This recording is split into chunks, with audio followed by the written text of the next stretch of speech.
你會唔會買咗股票之後，成日都唔知道應該幾時賣出？有時候等到股票升到高位嘅時候，又唔敢走，諗住等多一陣，可能會繼續升。之後等到真係跌市嘅時候，先慌忙咁樣賣出。咁你就要聽下呢一本書，呢本書叫《持續買進》。呢度係睡前讀10頁書，記得聽之前 like 同埋 subscribe， 我會繼續分享更加多嘅書本。第18章，你應該幾時賣出？關於再平衡、集中部位同埋投資嘅目的。雖然我哋一直強調投資理念係持續買進，但係你喺投資嘅旅程上面，始終都會去到一個點係要賣出嘅。唔好彩嘅係，究竟係幾時賣出，可能係你作為一個投資者最難決定嘅一部分。點解咁講？因為你賣出嗰陣係要面對投資界入面最強烈嘅兩個心理偏誤，一係怕錯過升浪，一係怕跌市嘅時候輸錢。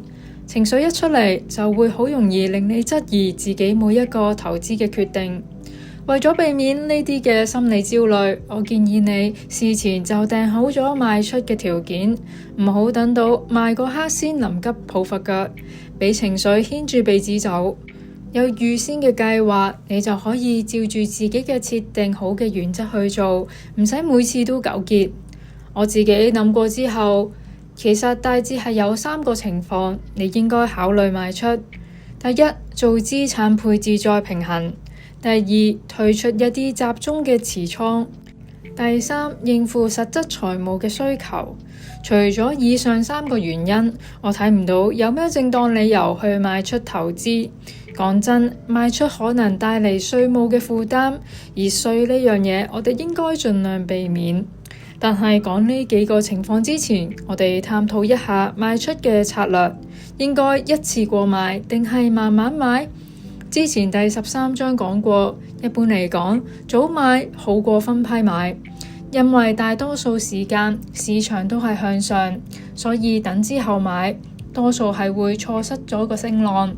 但係賣出就唔同啦，因為市場長遠係會升，所以越遲賣反而越好，即係話分批賣出好過一次過沽清。當然有時即刻賣出係比較啱你，但係如果有得揀，盡量拖長時間或者慢慢清倉，通常會令到你賺得更加多。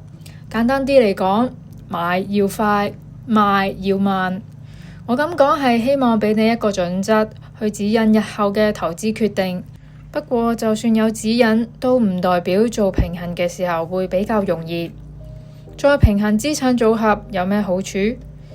完美地平衡，世事都該如此。呢一句說話係 Marvel 電影入面大反派 Thanos 講嘅，但喺投資管理上其實都有嘅道理。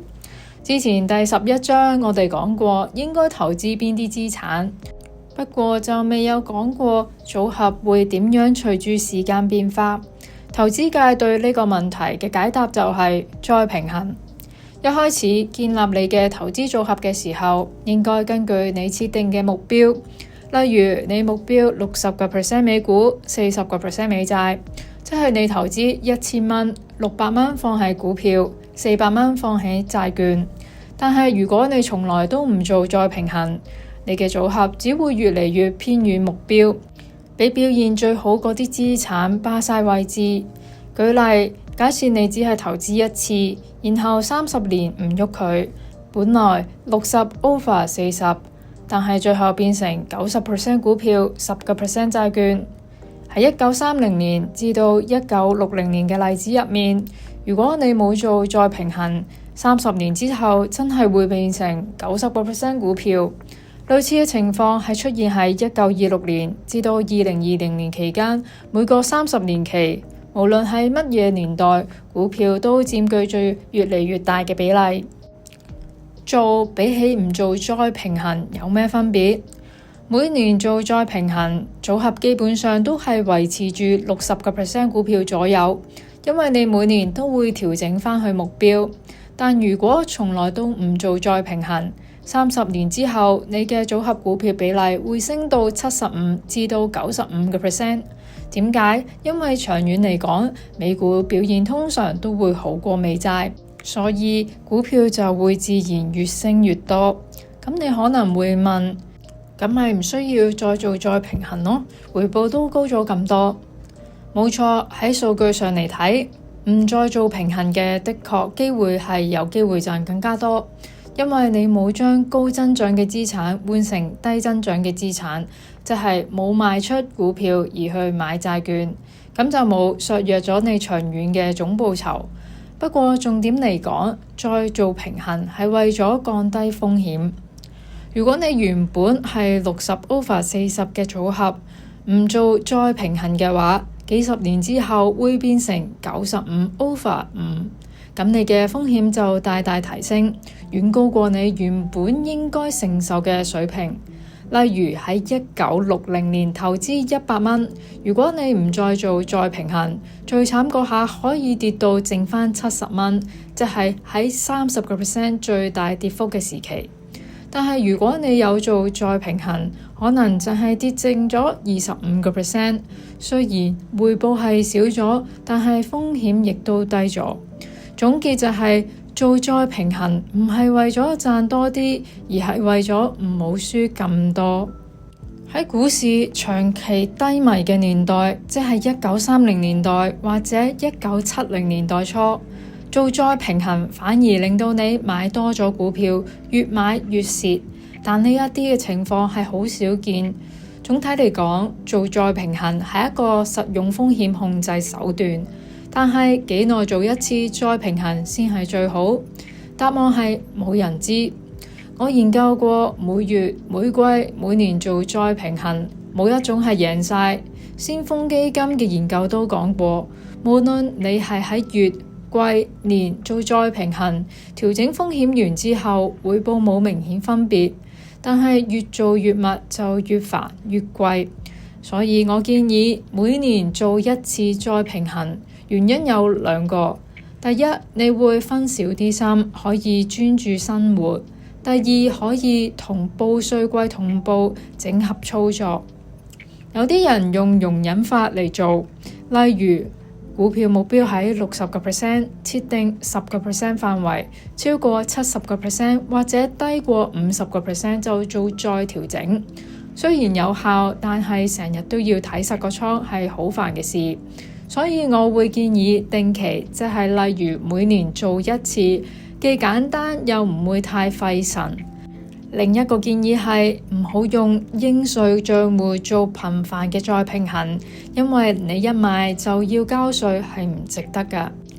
有冇更好嘅方法去做再平衡？答案係有㗎。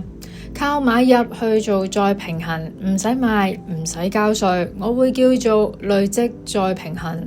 例如你而家組合係70% 股票，30% 債券，但係你目標係60/40，咁即係賣股票轉去買債券，而係下次投資淨係加碼債券，慢慢拉返去60/40。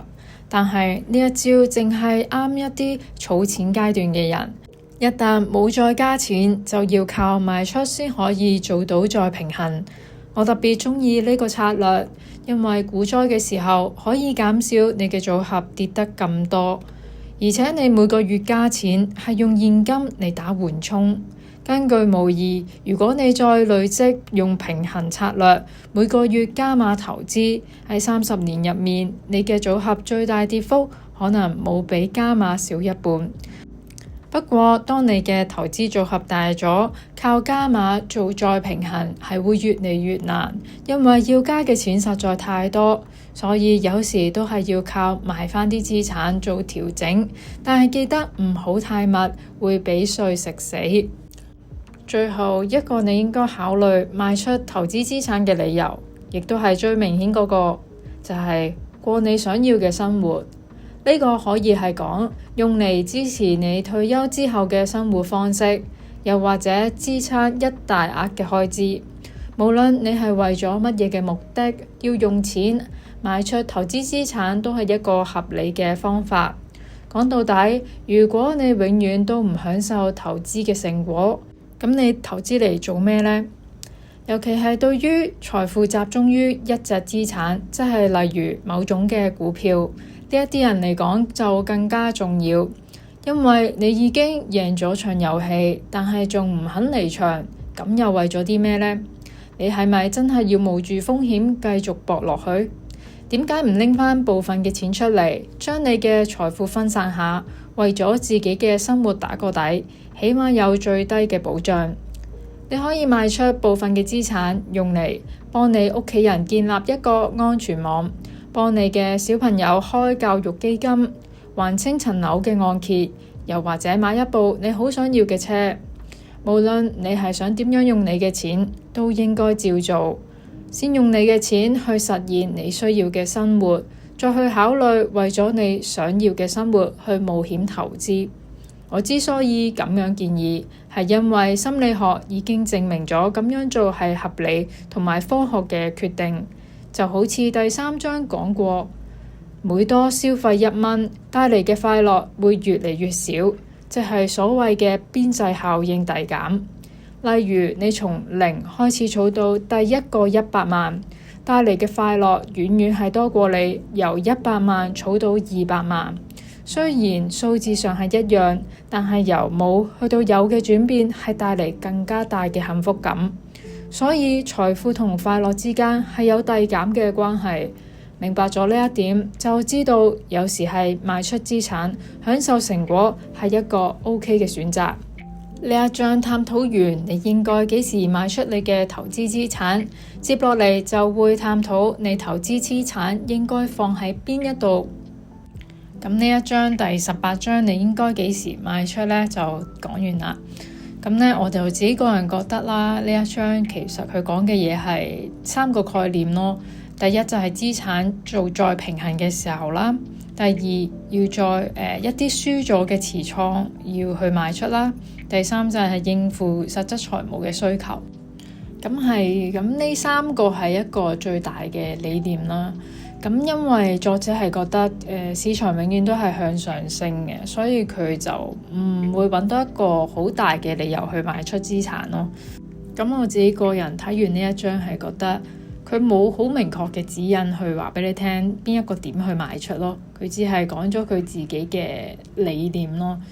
咁我自己個人分享都係我喺新手嘅時候買入好簡單，但係當賣出嘅時候就好難去決定咯。所以呢一啲都係要靠經驗啦，去睇多啲書再學習。咁希望之後就有更加多嘅書可以再同你分享點樣賣出啦。如果你都鍾意呢一啲嘅分享，希望你會俾個 like 同埋 subscribe 我呢個 channel， 我會繼續同你分享更加多嘅書本。我哋下一集再見，拜拜。